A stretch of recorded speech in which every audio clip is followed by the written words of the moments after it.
Hello students, आज इस video में हम एक्सरसाइज 7.2 से क्वेश्चन नंबर 1 सोल्व करेंगे। अब देखिए, क्वेश्चन सोल्व करने से पहले कुछ महत्वपूर्ण बातें हैं, उन्हें पहले समझ लेते हैं। तो देखिए, यहाँ पे लिखा है कि उस बिंदु P के निर्देशांक जो बिंदुओं A और B को जोड़ने वाले रेखाखंड को M1 अनुपात M2 में आंतरिक रूप से विभाजित करता है यानी भाग करता है, उसके निर्देशांक इस प्रकार हैं।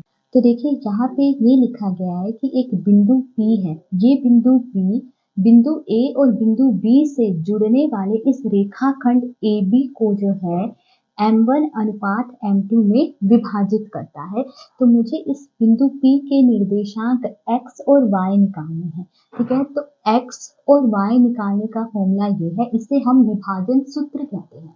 ठीक है, तो देखिए, जब मुझे X निकालना है तो उसका फॉर्मूला ये है, क्या करेंगे, देखिए M1 इंटू X2 है।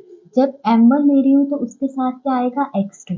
ठीक है, फिर जब M2 ले रहे हैं तो उसके साथ क्या आएगा, X1। ठीक है, और बटे में क्या आएगा, M1 प्लस M2। ठीक है, अब y निकालना है तो y निकालने का फॉर्मूला ये है। इसमें भी देखिए, जब मैं M1 लूंगी तो M1 के साथ जो है y2 लेना है। ठीक है, फिर प्लस क्या है, M2 इंटू y1। जब M2 ले रही हूँ तो M2 के साथ y1 लेना है, और बटे में क्या आएगा, M1 प्लस M2 आएगा। ठीक है, ये फॉर्मूला आपने याद करना है।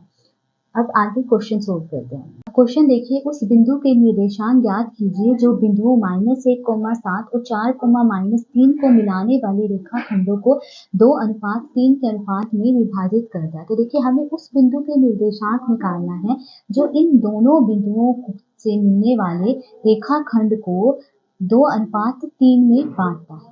ठीक है, तो देखिए, यहाँ पर मुझे नहीं पता वो बिंदु क्या है, उसके निर्देशांक क्या है, तो मैं मान लूंगी कि वो बिंदु P है। तो मान लीजिए PXY वांछित बिंदु है, यानी जो बिंदु हमें चाहिए है। मैंने मान लिया वो बिंदु P और इसके निर्देशांक X और Y है।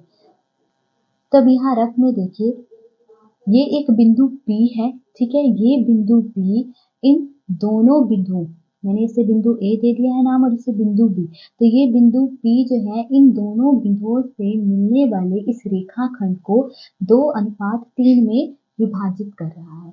तो मुझे यहाँ पर X और Y निकालना है, यानी बिंदु P के ये निर्देशांक मुझे निकालने हैं। तो देखिए, यहाँ पर हम विभाजन सूत्र का यूज करेंगे, जो भी मैंने आपको समझाया था।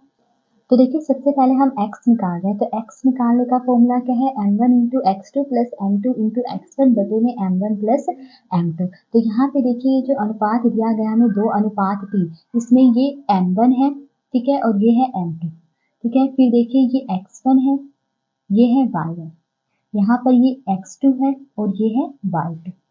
ठीक है, यहाँ फॉर्मूले में जो है इनकी वैल्यूज रखेंगे हम। सबसे पहले देखिए क्या है, m1 इंटू x2, m1 क्या है 2, फिर इंटू यानी गुना x2 क्या है यहाँ पर 4।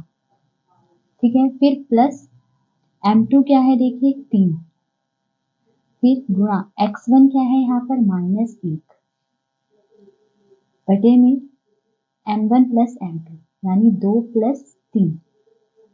ठीक है, तो देखिए क्या आएगा, 2 चौके 8। ठीक है, फिर देखिए प्लस माइनस, -3 गुणा कितना आ गया, 3 बटे में 2 प्लस 3 कितना आया, 5। 8 में से 3 माइनस करूंगी, 5 आया, बटे में क्या है 5। दोनों जो है 5 से कट जाएंगे, 5 एकम 5, 5 एकम 5, तो x क्या आ गया 1। अब हम y निकालेंगे, तो y निकालने का फॉर्मूला ये है, m1 into y2 plus m2 into y1 बटे में m1 प्लस m2। ठीक है, अब देखिए m1 क्या है 2, ठीक है, इंटू y2 क्या है, देखिए y2 है -3, फिर प्लस m2 क्या है 3। ठीक है, इंटू y1 क्या है, देखिए y1 है 7, और बटे में क्या आ जाएगा, m1 प्लस m2 यानी 2 प्लस 3। ठीक है, 2 गुणा -3 कितना आएगा, -6 आ जाएगा। ठीक है, फिर प्लस 3 सते 21 बटे में 2 प्लस 3 कितना आ गया 5। ठीक है, ये प्लस में और ये माइनस में है तो माइनस कर देंगे, 21 में से 6 माइनस करा कितना आ जाएगा, 15 आ जाएगा। ठीक है, देखिए 21 प्लस का है तो यानी 15 भी प्लस का होगा, और बटे में क्या आ जाएगा 5, ये दोनों 5 से कट जाएंगे, 5 का 5, 5 दिए 15, तो y क्या आ गया है 3।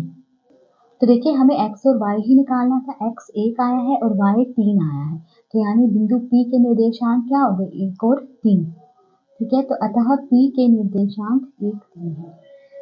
तो अगर